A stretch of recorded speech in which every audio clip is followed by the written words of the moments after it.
ciri khas dakwah Ahlussunnah dengan orang selain Ahlussunnah.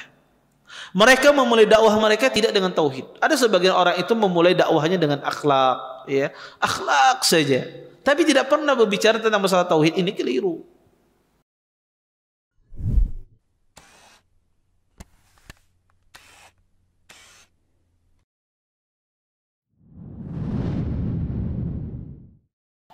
Assalamualaikum warahmatullahi wabarakatuh. Innal hamdalillah nahmaduhu wa nasta'inuhu wa nastaghfiruh wa na'udzu billahi min shururi anfusina wa min sayyiati a'malina. May yahdihillahu fala mudilla lahu wa may yudlil fala hadiya lahu. Asyhadu an la ilaha illallah wahdahu la syarika lahu وأشهد أن محمدا عبده ورسوله فإن أصدق الحديث كتاب الله وخير الهدي هدي محمد صلى الله عليه وسلم وشر الأمور محدثاتها وكل محدثة في الدين بدعة وكل بدعة ضلالة وكل ضلالة في النار أما بعد. Bapak-bapak, ibu-ibu, ikhwan dan akhwat yang senantiasa dimuliakan oleh Allah Subhanahu wa taala. Alhamdulillah, segala puji bagi Allah Subhanahu wa taala dengan limpahan nikmat yang begitu besar, di antaranya nikmat iman, nikmat Islam, nikmat kesehatan, sehingga kita dimudahkan oleh Allah Subhanahu wa taala untuk melangkahkan kaki kita di tempat yang mulia ini. Mudah-mudahan apa yang kita cari, apa yang kita tuntut pada malam hari ini mendatangkan keberkahan dari Allah Subhanahu wa taala dan kita bisa mengambil manfaat dari apa yang akan disampaikan nantinya.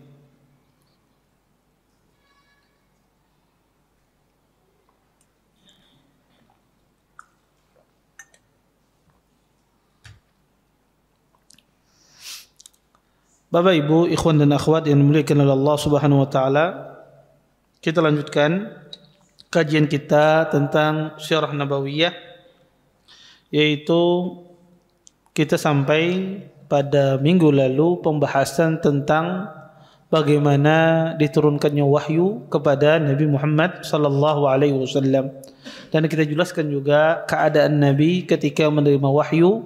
Beliau pergi ke pamannya Khadijah, Waraqah bin Naufal.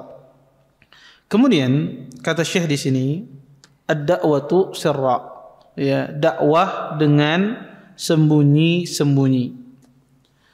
Bada an-nabiyyu sallallahu alaihi wasallam bid-da'wati sirran lamma nazala alaihi ya ayyuhal muddaththir qum fa'anzir wa rabbaka fakabbir wa thiyabaka fatahhir wal rujza fahjur wa la tamnun tastakthir wa li rabbika fasbir. فدعا أهل بيته ومن يثق به من أصدقائه الذين يعتقدون صدقه دعاهم إلى عبادة الله وحده والرأفة بالناس والاتحاد وترك الحرب. وقد بدأ بدعوة سرا خوفا من مفاجأة الناس بأمر لم يعرفوه ولم يسمعوا به. Artinya, kata beliau, sesungguhnya Nabi SAW, beliau memulai dakwah beliau secara sembunyi-sembunyi ketika turun ayat ya ayyuhal muddaththir qum fa'anzir, wahai orang yang berselimut, bangunlah dan berikanlah peringatan kepada manusia, dan besarkanlah Tuhanmu dan sucikanlah pakaianmu.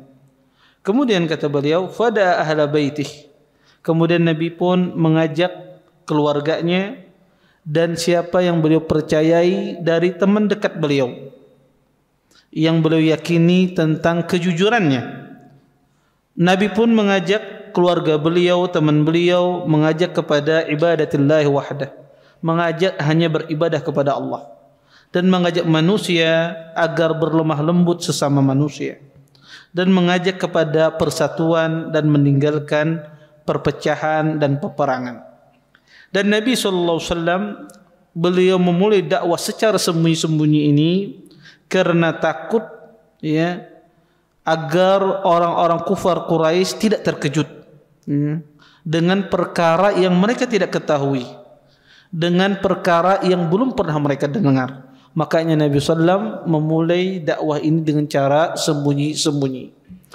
Bapak Ibu, ikhwan dan akhwat yang dimuliakan oleh Allah Subhanahu wa taala, ketika Nabi SAW ketika turun wahyu yang pertama, surah Al-Alaq, Iqra bismi rabbikal ladzi khalaq, maka Nabi SAW sebagaimana kita ceritakan, beliau pergi ke Khadijah menceritakan apa yang beliau dapati di Gua Hira. Kemudian Khadijah berusaha menenangkan Nabi SAW. Setelah itu Khadijah mengajak kepada paman beliau Waraqah bin Naufal. Maka Waraqah bin Naufal pun menjelaskan bahwasanya yang datang kepada Rasulullah saat itu adalah namus, yaitu Jibril alaihissalam. Maka setelah itu Nabi pun merasa tenang.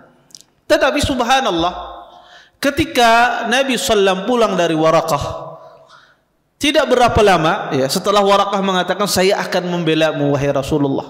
Sesungguhnya engkau ada seorang Rasul akan diusir oleh kaummu, dan saya, kata Waraqah, akan membela-Mu jika seandainya kehidupan saya panjang, usia saya panjang.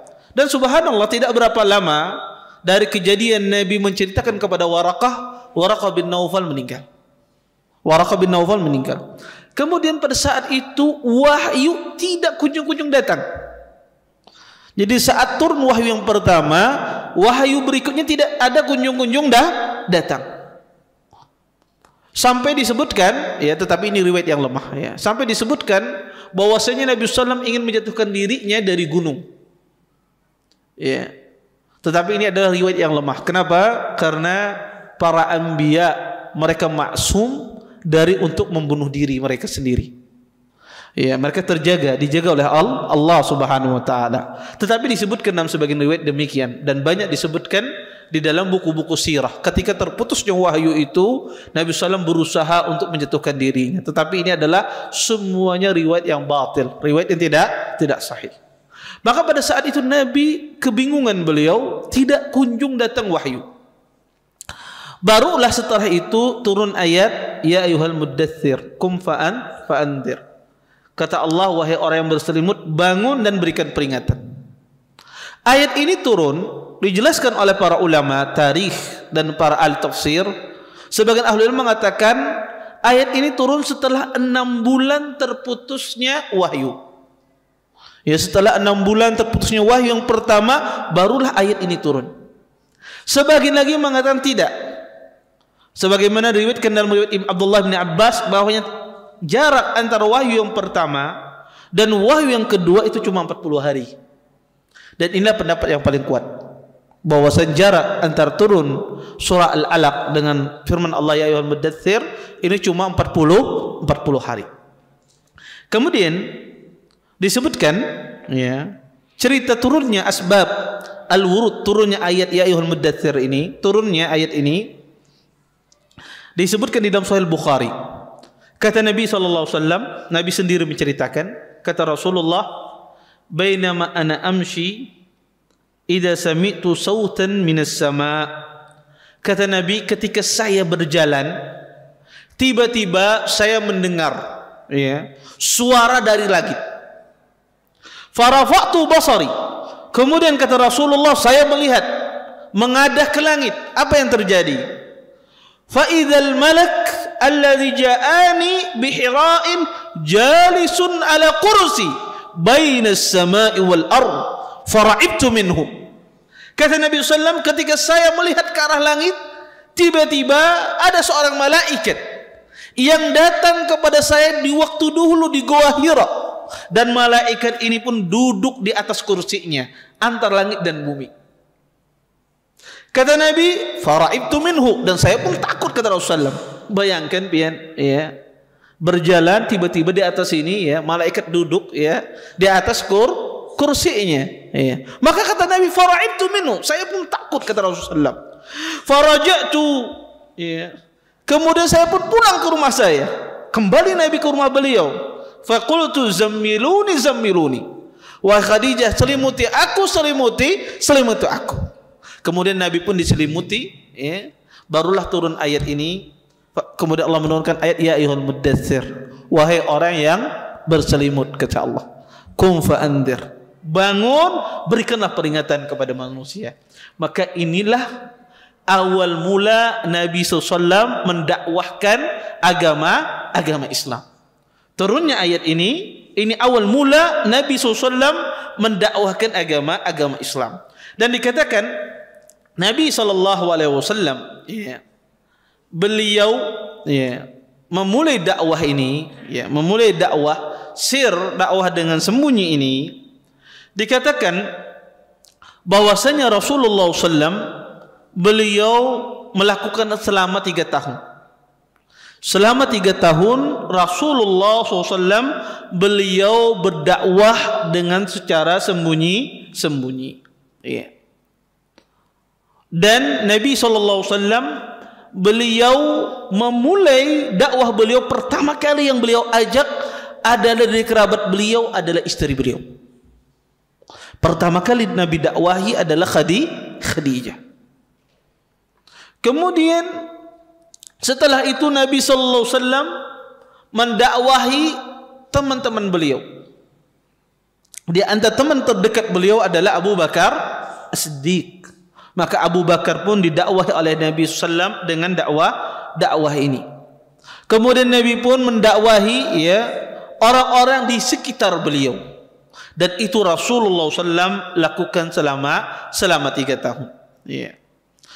Makanya para ulama menjelaskan tahapan dakwah Rasulullah SAW itu memiliki 4 tahapan. Pertama, tahapan dakwah Nabi itu ketika pertama kali diberikan wahyu, beliau berdakwah secara sembunyi-sembunyi.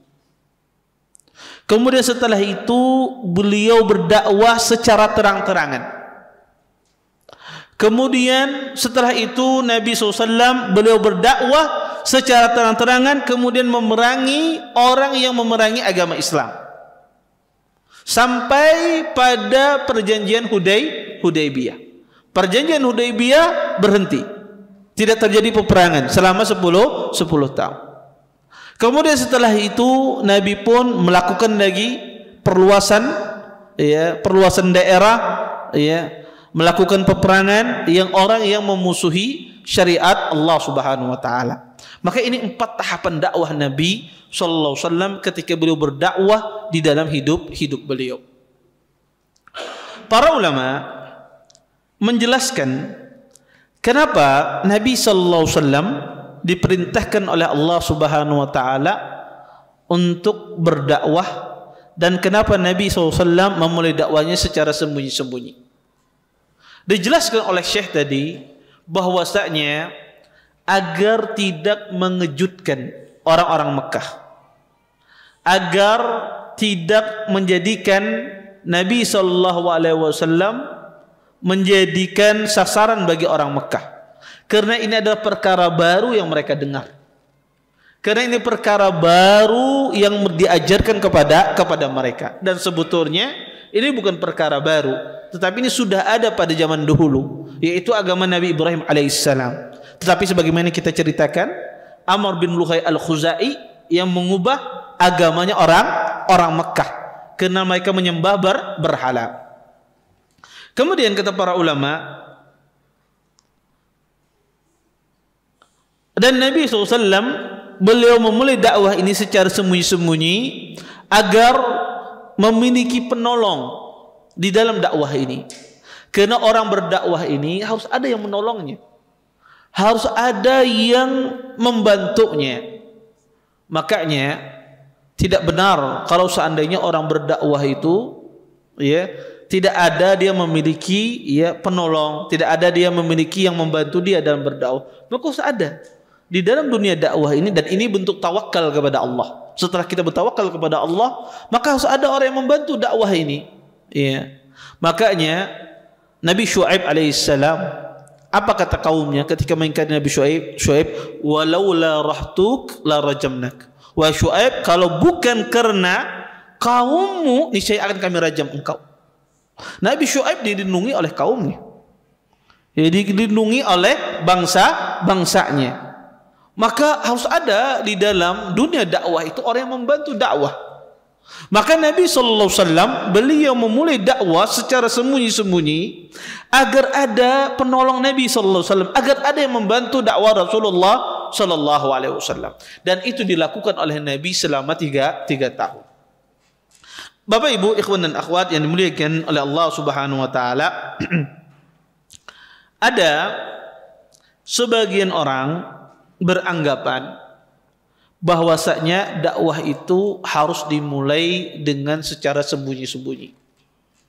Ada sebagian orang beranggapan bahwasanya dakwah itu dimulai dengan cara sembunyi-sembunyi, menyebarkan dakwah dengan diam-diam, menyebarkan dakwah tanpa diketahui orang, kegiatan dakwah dengan cara sembunyi-sembunyi.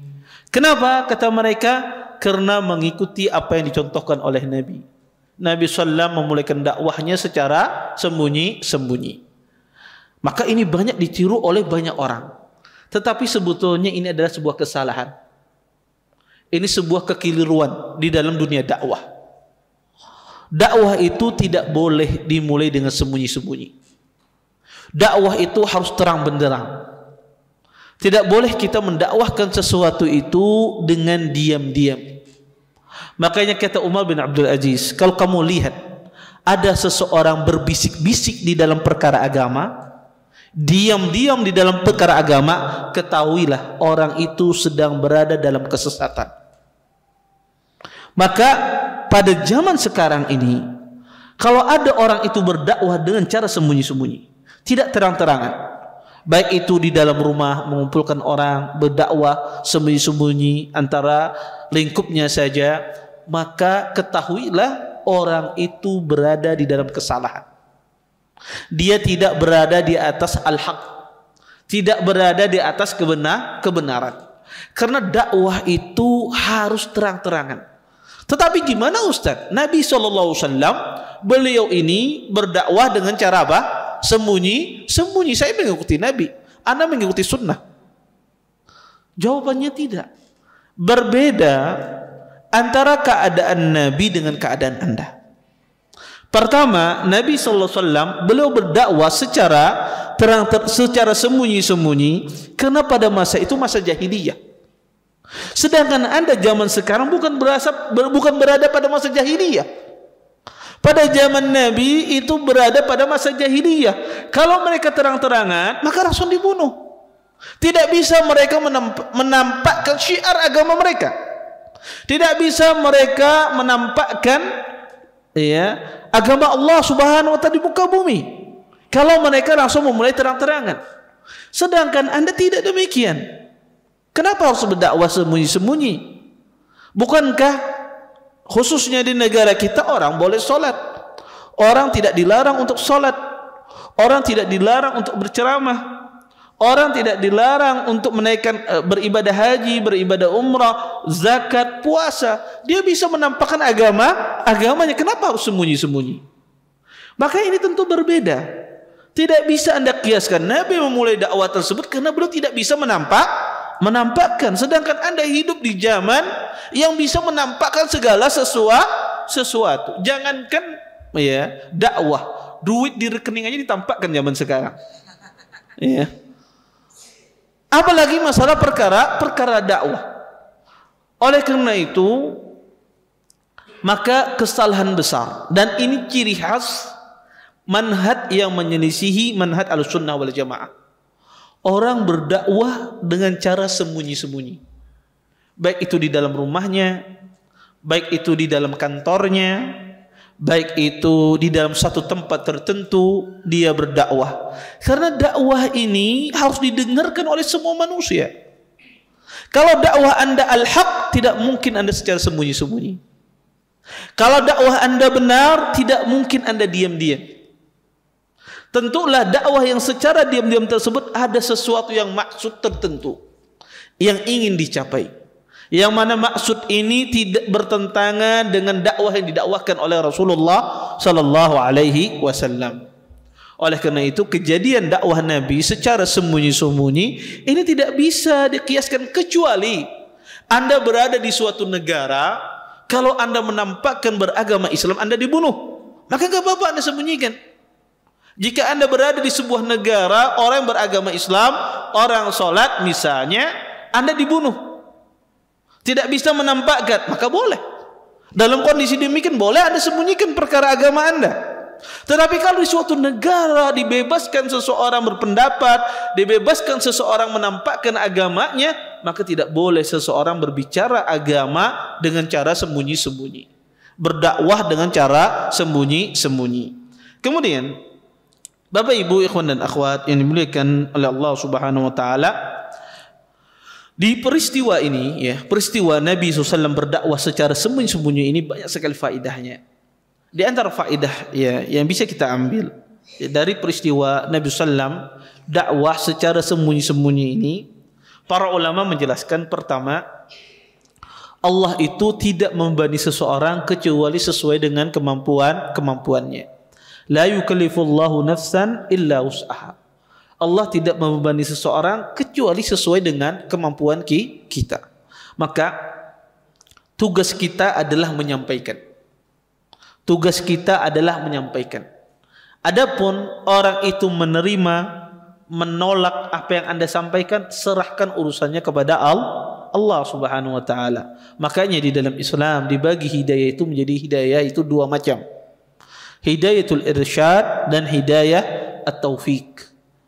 Hidayah taufik itu di tangan Allah Subhanahu wa taala. Itu mutlak murni haknya Allah Subhanahu wa taala. Innaka la tahdi man ahbabta walakinallaha yahdi man yasha. Wahai Rasulullah, engkau tidak bisa memberikan petunjuk kepada siapa yang engkau kehendaki, tetapi Allah Subhanahu wa taala bisa memberikan kehendak petunjuk kepada siapa yang Allah kehendaki.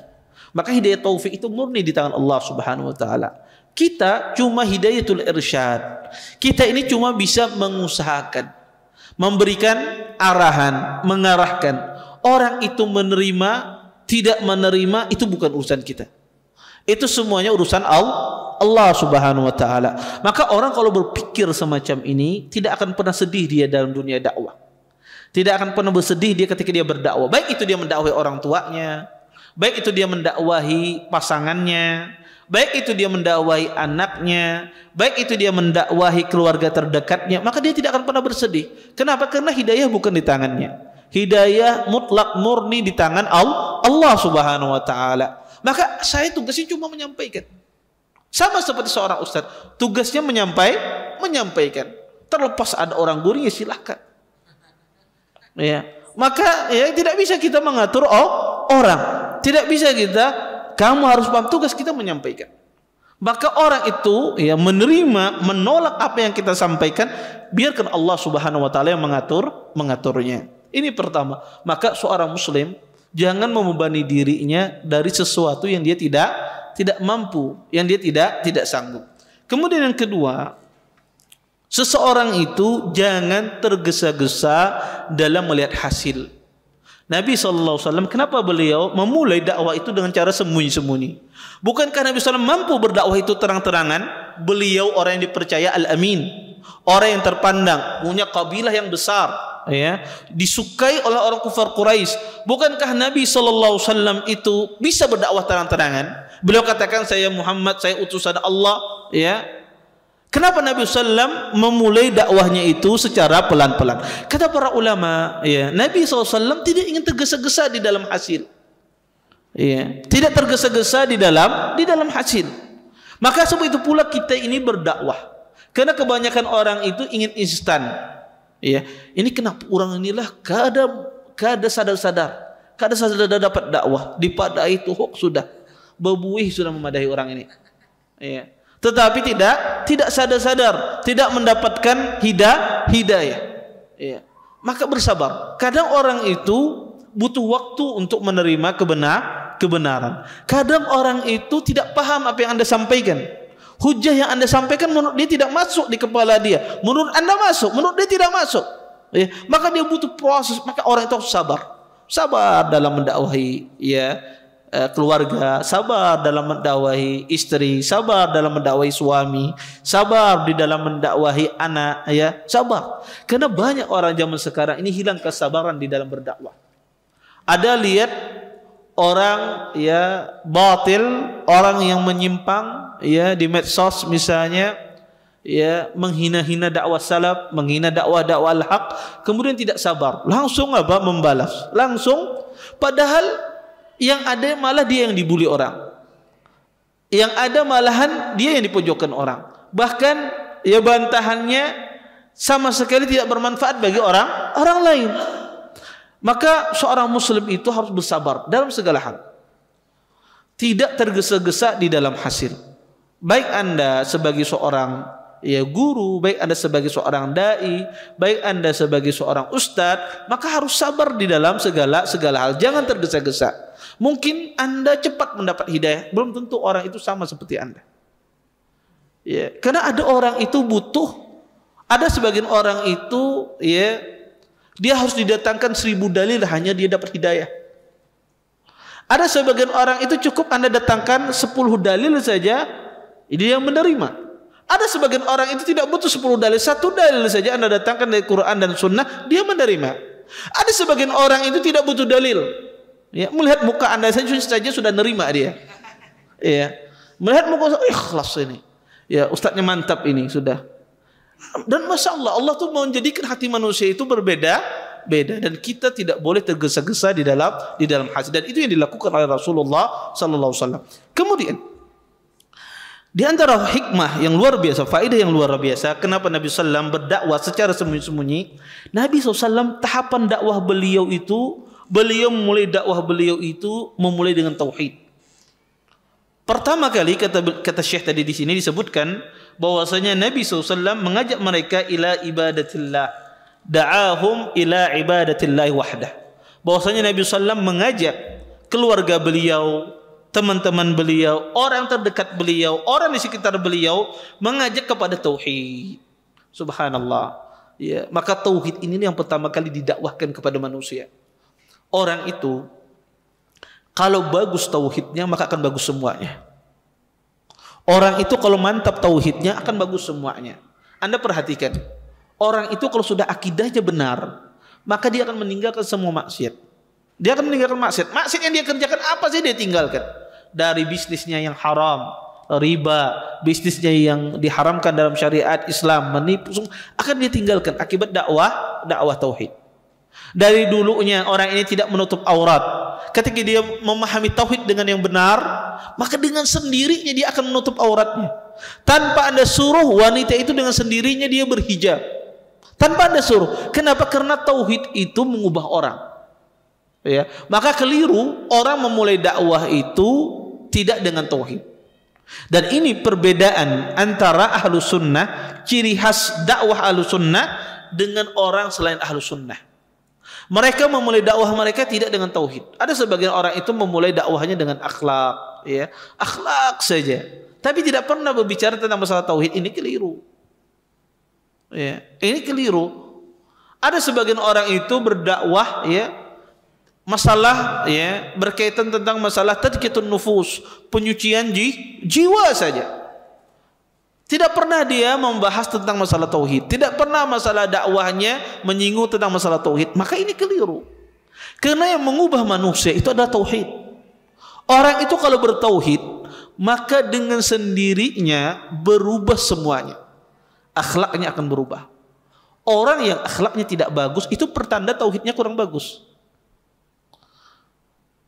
Orang yang Anda lihat akhlaknya kurang enggak benar, akhlaknya tidak memiliki adab, atau kurang tata keramanya, kurang sopan santunnya, itu pertanda tauhidnya ada yang khalal, ada yang kurang. Kenapa? Karena semakin orang itu bertauhid, semakin bagus akhlaknya. Itu otomatis. Semakin orang itu bagus tauhidnya, semakin bagus budi pekertinya. Makanya orang yang bertauhid itu orang yang paling bagus akhlaknya. Kalau Anda dapati misalnya istri Anda tidak bagus akhlaknya terhadap Anda, ketahuilah tauhidnya pasti kurang bagus. Sebab itu pula Anda dapati suami Anda kurang bagus akhlaknya terhadap Anda, kasar, berkata-kata kotor, ya, berkata kasar kepada istri, ya, suka menyambati dan seterusnya. Yakinilah tauhidnya bermasalah. Ya. Karena tauhid itu mengubah manusia. Orang kalau dengan tauhid, maka dia akan berubah akhlaknya. Makanya ahlu sunnah itu ada orang yang paling bahagia di dunia ini. Ahlu sunnah wal jamaah itu orang yang paling berbahagia di dunia ini. Kenapa? Baik dia sebagai seorang suami, maka dia paling bahagia. Karena dia akan mendapati pasangannya adalah pasangan yang paling bagus akhlaknya. Baik dia sebagai seorang istri, maka dia ada seorang istri yang paling bahagia. Kenapa? Karena dia mendapati pasangannya paling bagus akhlaknya ketika pasangannya bertauhid. Baik dia sebagai seorang anak, maka dia paling bahagia. Anak yang paling bahagia itu adalah anaknya Ahlussunnah wal Jamaah. Kadang Ustaz anak ulun nangis terus, kadang bujur nangis tapi bahagia hatinya. Kenapa? Harus Anda yakini orang di dalam tauhid itu orang yang paling bahagia. Baik dia sebagai anak, maka anak Anda itu anak yang paling bahagia. Karena dia diberikan ya oleh Allah kenikmatan orang tuanya, orang tua yang bertauhid kepada Allah Subhanahu wa taala. Dan jangan sampai dakwah tauhid ini tidak didakwahkan. Kebanyakan kita itu banyak yang cuek masalah dakwah tauhid ini. Khususnya kepada orang terdekat kita. Banyak di antara kita itu cuek terhadap orang terdekat kita. Contoh yang nyata adalah orang tua kita sendiri. Kadang sebagian kita itu malas berdakwah kepada orang tua. Kadang orang itu punya pikiran gini, ya yang penting anak bertauhid insya Allah. Orang tua anak meninggal, anak doakan insya Allah masuk surga. Simple pemikirannya demikian. Padahal bakti terbesar kepada orang tua itu adalah bakti terbesar Anda ya, memberikan nafkah, memberikan pakaian, memberikan makanan, memberikan tempat tinggal. Ini tentu bagian dari bakti kepada dua orang tua. Tetapi bakti terbesar kepada dua orang tua itu adalah mengajari mereka akidah yang benar. Itu bakti yang terbesar. Karena itu tidak ada nilainya, ya. Tidak bisa Anda nilaikan dengan uang, tidak Anda bisa nilaikan dengan harta, ya. Maka kadang kita itu kurang memperhatikan apa yang di sekitar kita. Ibu kita, ayah kita, ya, bagaimana akidahnya, ya, gimana akidahnya. Dan akidah itu luas. Ya. Apakah dia masih ada kesalahan dalam masalah akidahnya, tauhidnya seperti apa. Ya. Kalau orang tua kita sudah bagus apa macam, maka lihat saudara kita, saudari kita, ya, atau orang terdekat kita, istri kita. Atau seorang istri sudah bagus, Masya Allah, suaminya seperti apa? Maka berusaha dia mendakwahkan tauhid ini kepada orang-orang terdekat. Dan itu yang dilakukan oleh Nabi SAW. Beliau mendakwahkan tauhid ini kepada orang-orang yang beliau cintai istri beliau. Kemudian ya teman dekat beliau Abu Bakar As-Siddiq radhiyallahu taala anhu, kemudian budak-budak beliau dakwahkan. Ya. Jangan sampai kita ini fokus hanya untuk kita saja, menuntut ilmu untuk kita saja, kemudian kita tidak peka terhadap orang yang terdekat kita. Ya, anak kita dibiarkan ya begitu saja pendidikannya, tidak dilihat bagaimana akidahnya, tidak diperhatikan tauhidnya. Ya. Oleh karena itu, ya orang yang beriman, orang yang Ahlussunnah wal Jamaah adalah orang yang sangat perhatian terhadap masalah tauhid. Maka tauhid ini harus didakwahkan, dan itu yang pertama kali kita dakwahkan. Kalau begitu Ustaz, apakah dakwah tauhid itu ulun ini harus membuka kajian di rumah, memanggil bini, ayo sini duduk belajar tauhid? Ataukah harus memanggil orang tua semacam itu, duduk di rumah, sini belajar tauhid? Tidak demikian. Tapi tauhid itu bisa didakwahkan ketika Anda berbicara santai, ketika Anda ngobrol, ketika Anda mengajari doa-doa, ketika Anda berbicara tentang sesuatu hal, tetapi ada di otak Anda ini memasukkan perkara tauhid. Ya. Ketika Anda misalnya duduk sama istri Anda lihat istri Anda ini masih nggak paham tauhidnya, nggak paham masalah akidahnya, ketika makan sambil berbicara, kemudian nyinggung-nyinggung tentang masalah tauhid, menyinggung tentang masalah ini. Ya, maka itu bagian dari dakwah. Jangan dipikirkan dakwah itu ada mejanya, ada kursinya, ada mic-nya, baru ini katakan dakwah. Kalau kita duduk ya berbicara semacam ini bukan dakwah, ini keliru. Dakwah itu kapan di mana saja. Anda lagi ngobrol, Anda lagi santai-santai sama keluarga, itu bagian dari dakwah. Ya. Maka ini hal yang terpenting ketika seseorang berdakwah, dia mendakwahkan dakwah tauhid, dan ini pembeda antara ciri khas dakwah Ahlussunnah dengan dakwah orang yang lainnya. Ya. Bapak Ibu, ikhwan dan akhwat yang dimuliakan oleh Allah Subhanahu wa taala. Kemudian para ulama mengatakan bahwasanya dakwah sirriyah, ya, dakwah yang sembunyi-sembunyi yang dilakukan oleh Nabi SAW itu selama tiga tahun. Ya, selama 3 tahun. Dan di antara yang didakwahi oleh Nabi SAW adalah ya kerabat terdekat beliau, yaitu istri beliau adalah Khadijah. Maka Khadijah wanita yang pertama didakwahi oleh Nabi SAW. Walaupun beliau bukan wanita yang pertama mati syahid. Ya, wanita yang pertama mati syahid ada Sumayyah. Tetapi Khadijah adalah istri beliau, wanita yang pertama didakwahi oleh Rasulullah sallallahu alaihi wasallam. Ya. Kenapa Khadijah ya didakwahi yang pertama oleh Nabi sallam? Karena pertama Khadijah adalah istri Nabi sallallahu alaihi wasallam. Dan kita disuruh memulai dakwah itu kepada yang terdekat. Keliru orang itu memulai dakwah kepada orang yang jauh. Orang terdekatnya kada pernah didakwahinya. Orang di kampungnya kada pernah didakwahinya. Tetapi dia memulai dari sesuatu yang jauh. Maka kalau di kampung Anda memungkinkan Anda berdakwah, maka mulai dari kampung Anda. Kecuali di kampung Anda tidak ada tempat untuk berdakwah. Di sini Anda berdakwah di tempat lain. Karena bumi Allah itu luas. Tidak hanya di sana. Tapi kalau di kampung Anda ada punya kesempatan berdakwah, maka keliru. Anda tinggalkan kampung Anda, kemudian Anda berdakwah ke orang lain. Maka dakwahi juga di kampung kita, di tempat tinggal kita, ya, kecuali mereka tidak menerima dakwah Anda. Taib. Bapak Ibu, ikhwan akhwat yang dimuliakan Allah Subhanahu wa taala, kita lanjutkan. Kemudian di sini kata beliau, awwalul mu'minin, orang yang pertama kali beriman. Kata beliau, awwalu man amana bihi minan nisa'i Khadijah. Wa kanat ta'taqidu sidqa risalatihi lima dhahara laha min al-alamat ad-dallah ala nubuwwatihi mundu safratihi ma'a khadimiha Maisarah. Wa awwalu man amana bihi minar rijali Abu Bakrin As-Siddiq wa kana sadiquhu qabla ba'sih wa lam ya'had alayhi kadiban, wa Zaid ibn Harisah wa kana mamlukan Nabi sallallahu alaihi wasallam fa'taqahu.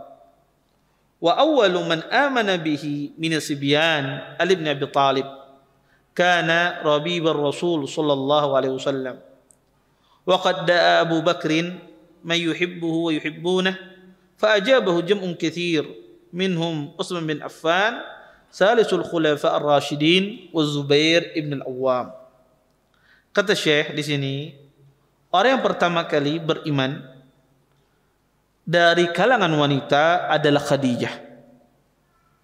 Dan Khadijah meyakini, kata Syekh, tentang kebenaran nubuwah, risalah, kerasulan Nabi Muhammad sallallahu alaihi wasallam. Kenapa? Karena lima dhahara laha minal alamat, karena Khadijah melihat apa yang nampak dari Nabi, dari alamat yang menunjukkan kenabian beliau. Semenjak Nabi SAW beliau safar bersama pembantu Khadijah yang bernama Maisarah. Kata beliau, yang beriman yang pertama kali dari wanita adalah Khadijah. Kenapa Khadijah ini beriman? Meyakini tentang kenabian Nabi Muhammad SAW. Karena Khadijah melihat mukjizat. Ya, melihat mukjizat Nabi SAW. Semenjak beliau safar bersama pembantu beliau adalah Maisarah. Dan kita jelaskan, ya, ketika Nabi SAW ketika di kota Syam, maka banyak sekali mukjizat yang dinampakkan di hadapan Nabi SAW. Awan selalu menaungi Rasulullah SAW, dan ini kita jelaskan terjadi khilaf para ulama tentang masalah riwayatnya. Maka Khadijah ketika melihat tanda-tanda tersebut, maka ketika Nabi datang, ya, menjelaskan kepada Khadijah apa yang beliau dapatkan wahyu dari Allah Subhanahu wa taala langsung dipercaya oleh Khadijah. Dan sebelumnya Khadijah sudah mengetahuinya dari Waraqah bin Naufal, karena Khadijah yang membawa Nabi sallam kepada Waraqah bin Naufal. Maka ketika Nabi sallam mendakwakan langsung diterima oleh Khadijah. Ya. Dan ini pentingnya seseorang tersebut sebelum dia melakukan dakwah, sebelum dia mendakwahi orang, dia menampakkan di hadapan manusia akhlak yang baik. Karena akhlak yang baik ini luar biasa. Akhlak yang mulia ini yang luar biasa. Orang itu kalau melihat ada sesuatu yang baik pada diri Anda, baik itu akhlak dan semisalnya, melihat sesuatu yang baik pada diri Anda, ketika Anda menyampaikan sesuatu langsung diterima orang. Karena zaman sekarang ini orang itu lebih banyak melihat pada perbuatan bukan pada perkataan. Anda ketika ingin menyampaikan misalnya berakhlak mulia, salam dan seterusnya, kemudian dia sendiri tidak pernah salam, ketika ketemu sama orang tidak pernah salam, maka ketika dia menyampaikan itu orang tidak terima. Dia sendiri saja tidak salam, bagaimana saya mau salam? Itu dalil masyarakat secara umum. Sidin setiap ulun salami kayak seperti sakit gigi terus, kada pernah menjawab. Maka orang itu menerima, apalagi zaman sekarang orang itu melihat akhlak. Makanya kadang-kadang kita ini dianggap jelek, dianggap baik oleh masyarakat itu cuma akhlaknya saja. Akhlaknya dari apa? Salam dan senyum. Ini orang ini senyum, oh ini bagus. Ini kada senyum, ini kada bagus. Maka masyarakat itu simpel sekali menilai orang itu dengan akhlak. Maka kita datang dari masjid, kita datang kajian. Oh, di masyarakat kampung itu kada betakun pin ngaji apa tadi? Apa yang pian bahas tidak bertanya itu. Tapi yang dilihat orang apa? Ini salam kah kadakah? Senyum kah kadakah? Memberi makanan kah kadakah? Cuma itu dilihat orang. Kalau orang itu melakukan demikian, oh ini baik orang ini. Maka penting seseorang itu sebelum dia mendakwahkan sesuatu, dia memiliki akhlak yang baik. Khadijah ketika Nabi SAW mendakwahkan ini langsung beliau percaya. Kenapa? Karena melihat ada tanda-tanda kenabian pada diri Nabi Muhammad SAW. Taib. Bapak ibu ikhwan dan akhwat dimuliakan Allah Subhanahu wa taala, kita lanjutkan sedikit lagi.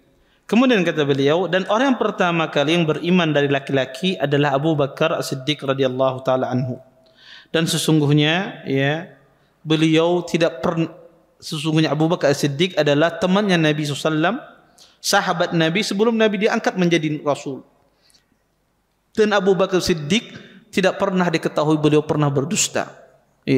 Maka dari laki-laki yang pertama kali diajak oleh Nabi adalah Abu Bakar As-Siddiq, teman beliau sendiri. Kemudian Zaid bin Harisah, dan juga Zaid bin Harisah. Zaid bin Harisah ini adalah dulunya adalah budak Nabi SAW, kemudian beliau bebaskan. Zaid bin Harisah ini dulunya namanya adalah Zaid bin Muhammad. Jadi Zaid bin Harisah ini diangkat anak oleh Nabi. Diangkat oleh Nabi. Kemudian datang bapaknya Zaid itu Harisah. Datang Harisah ini ingin mengambil anaknya ketika dibebaskan.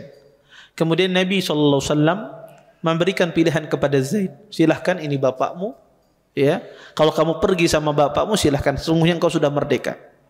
Kemudian Zaid bin Harisah tidak mau dia pergi sama bapaknya, dia pengen bersama Nabi Muhammad SAW. Sejak itulah Zaid bin Harisah dipanggil dengan Zaid bin Muhammad, yaitu anaknya Nabi Muhammad. Pada saat itu Allah turunkan ayat. Tidak berapa lama Allah turunkan ayat, kata Allah, panggillah dia dengan nama bapaknya, wa aqsatu indallah.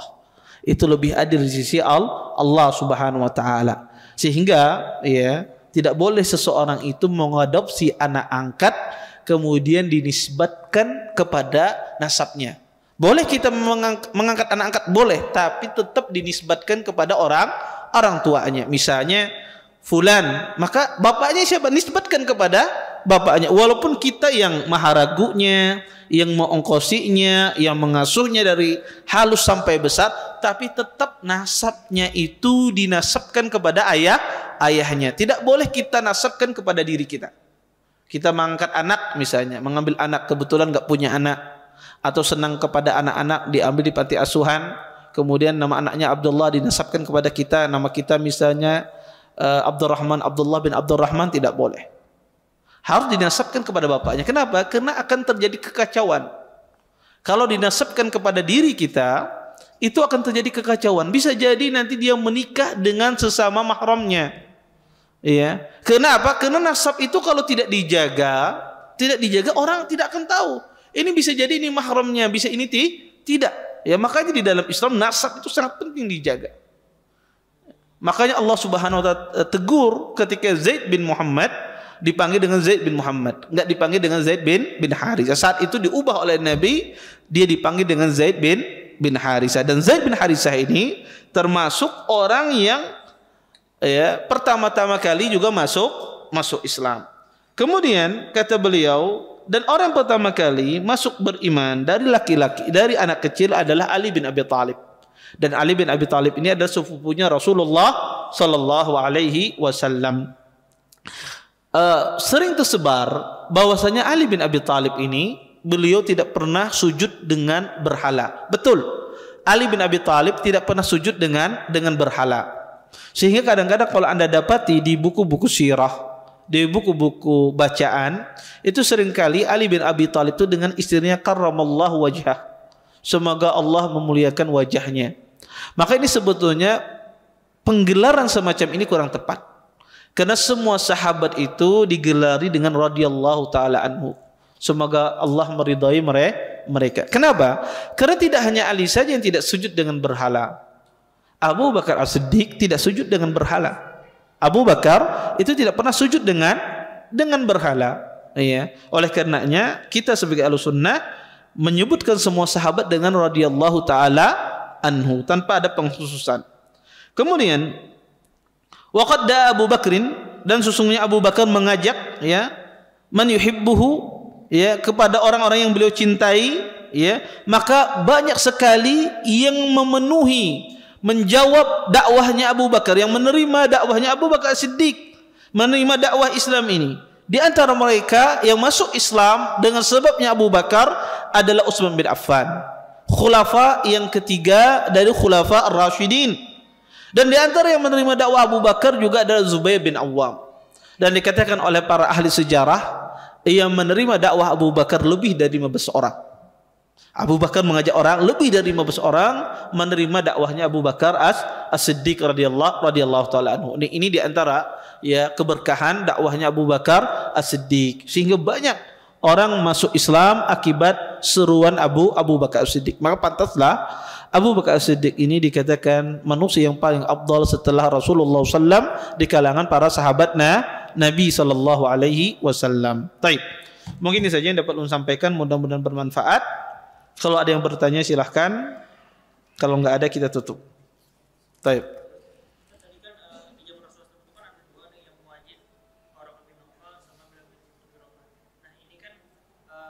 Apa?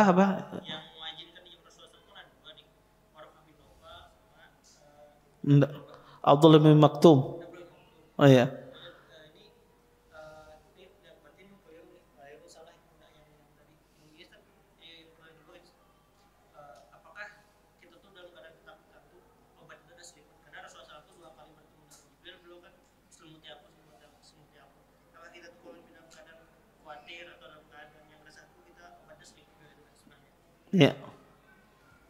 Ya.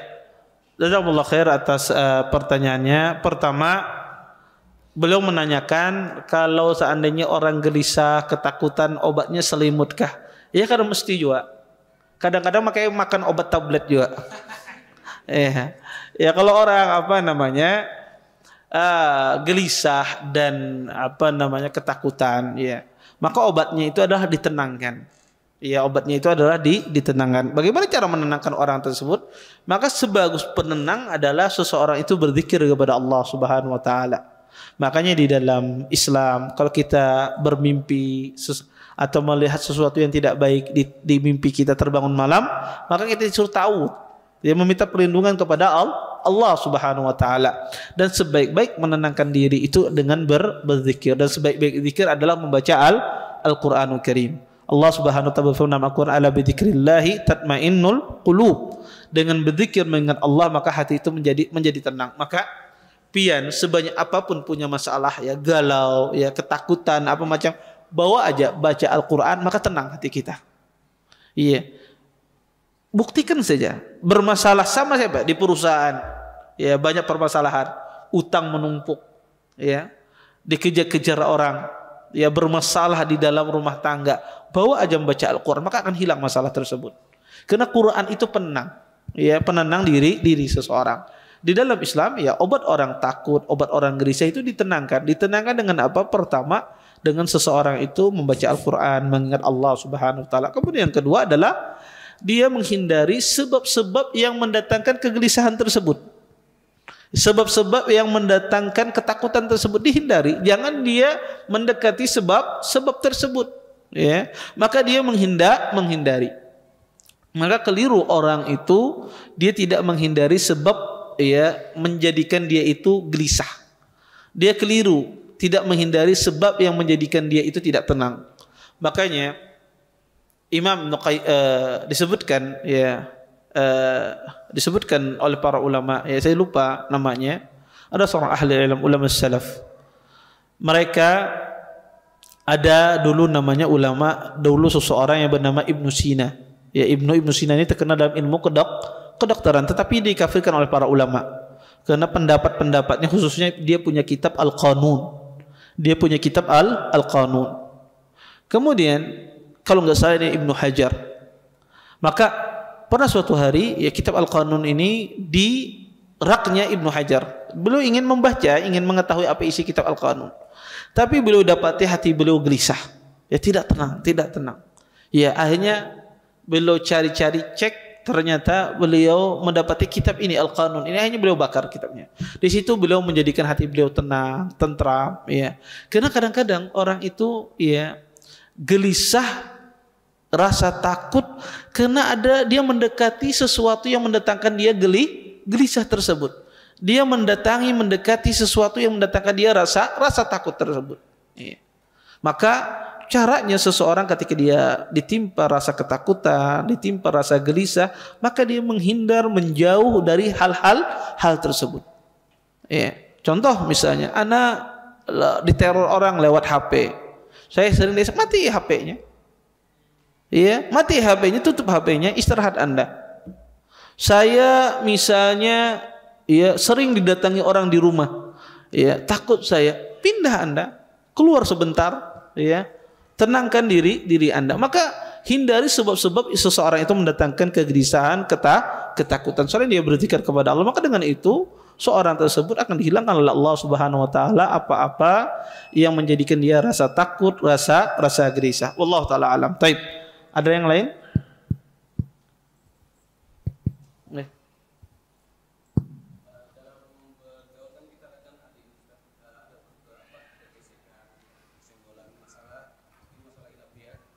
Terutama masalah tauhid. Itu bagaimana kita menyikapi dalam pergaulan tersebut? Apakah kita meninggalkan dalam pergaulan tersebut? Misalnya ada beberapa orang kita mengumpul di situ. Sebetulnya dalam pergaulan tersebut tidak ada menyinggung masalah hilafiyah Ustadz, masalah ringan, bicara ringan, tapi lama-kelamaan masalah hilafiyah dan ujung-ujung mungkin masalah tauhid yang jelas-jelas mungkin itu membuat kita ingin menolak, ingin menyanggah, tapi mungkin keterbatasan ilmu kita atau khawatir kita menyampaikan salah paham. Bagaimana sikap kita itu Ustadz untuk menyikapi tersebut? Itu pertama. Terus yang kedua, memupuk kesabaran itu Ustadz, bagaimana cara kita untuk memupuk kesabaran? Itu aja. Iya. Kalau khairan.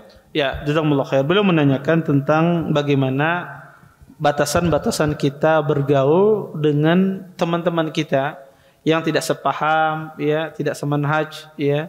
Apakah ada batasannya atau seperti apa? Pertama, ya, di antara adab bergaul, ya, adab akhlak kita bermuamal dengan orang lain, tentu kita mencari ketika kita bergaul adalah kita mencari teman yang pertama, teman yang baik, teman yang bertakwa kepada Allah. Teman yang mengajak kita kepada kebaikan. Maka itu pertama kali yang kita cari. Kemudian, ya ini yang kita jadikan teman dekat kita, ya teman, ya setiap teman, ya yang mengajak kita kepada kebaikan, maka itu jadikan teman dekat Anda. Kenapa? Karena itulah yang sebetulnya sebaik-baik teman. menunjuki kita kepada jalan yang benar, ya. Kan ada sebagian orang itu kalau lihat temannya, masya Allah, ini kayaknya si Deni mukanya kada pernah berdosa, ya. Saking taatnya, saking kita lihat masya Allah ya ibadahnya, maka teman yang menegur, memberikan nasihat itu sebetulnya teman yang baik.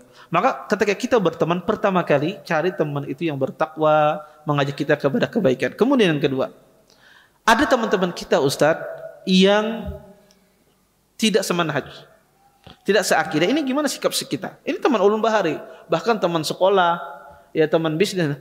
Apakah bergaul silakan, tidak ada masalah.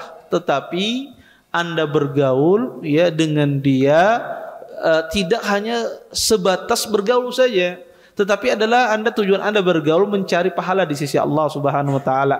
Mudah-mudahan dengan saya bergaul dengan dia, saya bisa mendakwahi dia.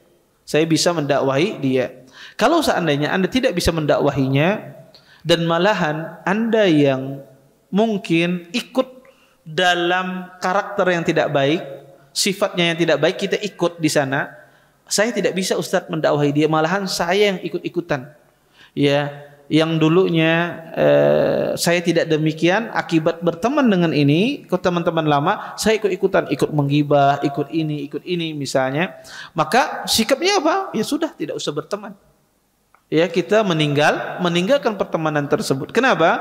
Kalau seandainya kita yang terpengaruh pada unsur kejelekannya. Tapi kalau kita tidak terpengaruh, bahkan kita bisa mendakwahi, maka silakan berteman. Ya, disuruh seseorang itu mendakwahi teman-teman kita. Taib, Ustadz, kita ini tidak ada masalah sering mempengaruhi, tidak ada. Tapi kadang ketujuh berdebat.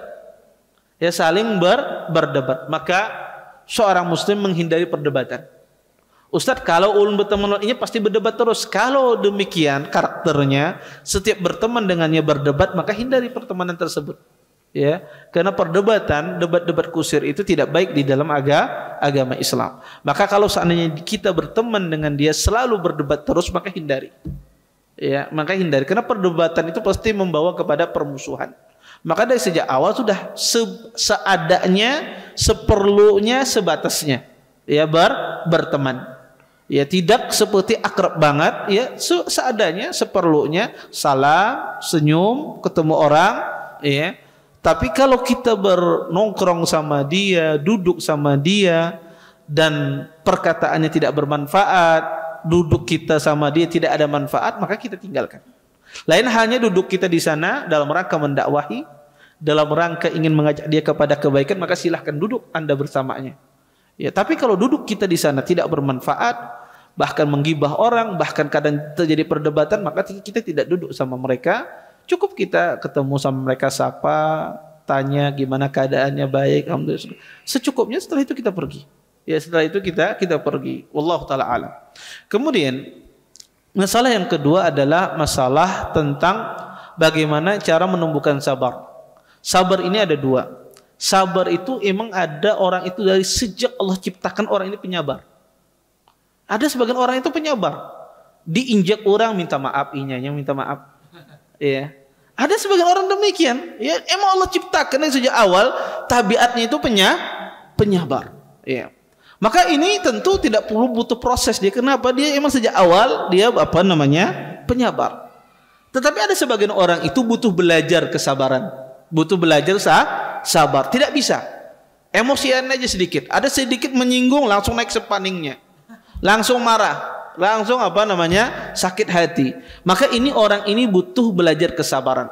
Bagaimana cara kita belajar sabar? Bagaimana menumbuhkan kesabaran dalam diri kita? Pertama, kita mengingat pahala yang Allah janjikan kepada orang-orang yang bersabar. Ya, kita ingat pahala yang Allah janjikan kepada orang-orang yang bersabar. Ya, dan kita ingat bahwasanya Allah menyukai orang-orang yang sabar, dan Allah bersama orang-orang yang sabar. Maka kalau kita mengingat pahala tersebut, menumbuhkan kita bisa sabar. Kemudian yang kedua adalah kita berteman dengan orang yang penyabar. Ya, cari teman itu penyabar. Setidak-tidaknya dia mempengaruhi kita. Ya. Kalau kita tidak bisa seperti dia, setidak-tidaknya sifat dia itu mempengaruhi kita. Maka dengan itu kita bisa menjadi orang yang sabar. Kemudian yang ketiga, Agar menumbuhkan sifat sabar itu banyak-banyak membaca cerita-cerita para salaf. Banyak-banyak membaca cerita-cerita para sahabat, cerita para anbiya, cerita para salaf, cerita para ulama-ulama. Makanya Nabi SAW di antara Nabi menjadikan sahabatnya bisa bersabar, Nabi menceritakan. Iya. Ada seorang sahabat datang kepada Nabi SAW, wahai Rasulullah, iya, apakah kayak gini terus kita ini dalam agama Islam? Iya. Kita ini ditindas, dihina waktu di kota Mekah. Wahai Rasul, kapan pertolongan Allah? Iya. Sahabat ini bertanya. Kemudian kata Nabi SAW, sesungguhnya orang sebelum kalian, Nabi menceritakan, sesungguhnya orang sebelum kalian itu ada, kata Nabi SAW, ketika dia memegang agamanya dibelah, ya, kepalanya menjadi dua, ya, digergaji dia dari atas sampai ke bawah. Diceritakan oleh Nabi SAW. Apa yang kalian dapati itu tidak ada apa-apanya dibandingkan dengan umat-umat yang terdahulu. Orang kalau melihat kejadian-kejadian orang terdahulu, membaca cerita-cerita orang yang terdahulu, baik itu musibah dalam agamanya, musibah di dalam anaknya, musibah di dalam hartanya, itu menjadikan kita bisa lebih sabar. Ya, karena setiap kita melihat orang yang di bawah kita, ya, penderitaannya, itu menjadikan kita bisa lebih bersabar. Maka jangan kita itu melihat kepada orang yang di atas, nyamannya sidin itu hidupnya apa macam, ini menjadikan kita tidak bersabar. Tapi lihat orang yang di bawah kita. Setiap kita melihat orang yang di bawah kita, kita menjadikan kita bersyukur kepada Allah Subhanahu wa taala. Itu dengan cara apa? Dengan kita membaca cerita-cerita para salaf, cerita-cerita para sahabat. Itu insya-Allah menjadikan orang tersebut bersabar. Kemudian terakhir, kiat menumbuhkan bersabar itu adalah banyak-banyak berdoa dan meminta kepada Allah Subhanahu wa taala agar dijadikan kita ini sebagai seorang yang penyabar, ya, penyabar dalam segala hal. Wallahu taala alam. Baik. Saya kira cukup ya untuk kali ini. Kita tutup dengan waktu majelis. Subhanallahumma bihamdika asyhadu an la ilaha illa anta astaghfiruka wa atubu ilaik. Assalamualaikum warahmatullahi wabarakatuh. Terima kasih. Jazakumullah khairan wa barakallahu fikum. Video ini dibuat atas partisipasi dari donasi Anda. Semoga menjadi amal jariah bagi Anda semuanya.